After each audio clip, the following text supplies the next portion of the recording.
I can also confirm, Michelle, that operations have been halted. I don't know how long they'll be halted for, but all the guys who were really on the scene, who actually retrieved that one body we've been discussing in the past hour or so, they've all now left the scene. As you can see, that the scene is a bit empty. It's just few law enforcement agencies. All those people are now on the streets and where my colleague Refilwe is. But also, looking at their faces, and they're very, very sad. I can say from what I saw with my own naked eye that they're very distraught.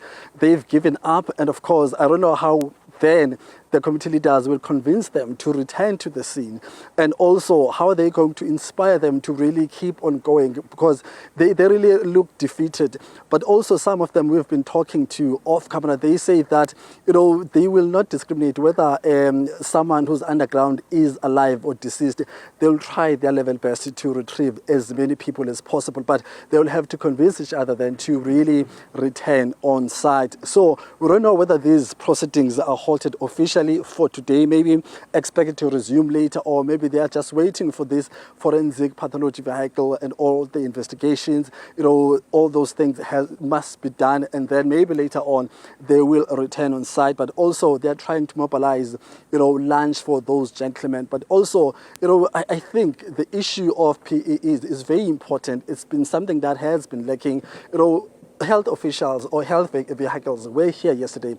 There were no PPEs, but also now, this is the second day of these operations.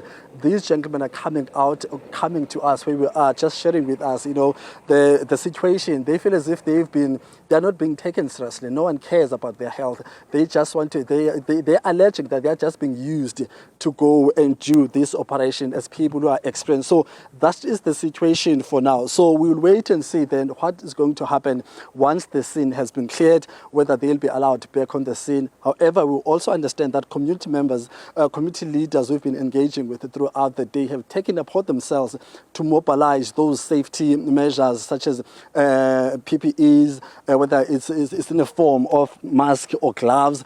They are on the call, arranging with their colleagues who are back in Klerksdorp to try to mobilize those resources so that they can hand them over to these gentlemen who have been involved in retrieving those bodies. So that's the situation where we are. So we'll keep on monitoring what happens here. But also, the community leader did say that they are not willing to back down anytime soon, as they're anticipating the arrival of the Minister of Defense and the Minister in the Presidency, Khumbudzo Nhlaba, Minister of Defense and Police Minister, who are likely to be here tomorrow morning. So that's where things are. We'll wait and see then if these operations will resume today, or maybe they will be halted until tomorrow.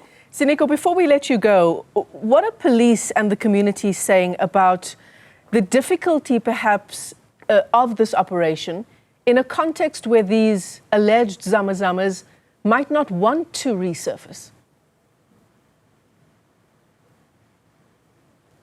So there is that debate and there is that conversation that's also been taking place here over the surface. But when you talk to police officials, they share the same sentiment that they are also very committed. They would like to see these individuals being brought to the surface. And of course, some were telling us off camera, and of course, unofficially, that they do get the sense that there might be individuals who don't really want to come out, fearing for their lives, fearing that they might be arrested. But when you engage, community members and community leaders on that subject, they are sharing different sentiments. They are saying that, well, everyone who's underground currently is panicking. There's a sense of panic. Remember that there's also that smell of decomposed bodies underground. As the gentleman was speaking to my colleague, Refilwe did also attest to that and shared that that view that indeed the situation underground is not okay. So it does not make sense that an individual want to remain underground. So that's the situation. So it depends on who you talk to and which side that individual is on.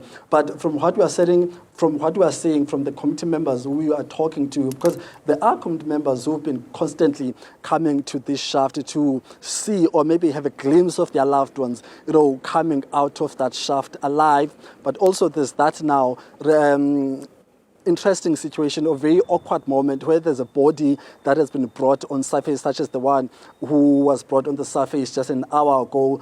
Community members can't access that, can't have a view of that operation. So they might hear that there is a body that has been retrieved, but they will not know whether it is one of their loved ones or it's someone else. So that's the tricky situation community members are finding themselves. And of course, that debate continues whether those people underground, do they want to come out, or they're just making these demands with the hope of trying to prevent being taken custody of by law enforcement agencies. Ziniko Mhlaba is live to us there in the Northwest. Thanks very much indeed for that update.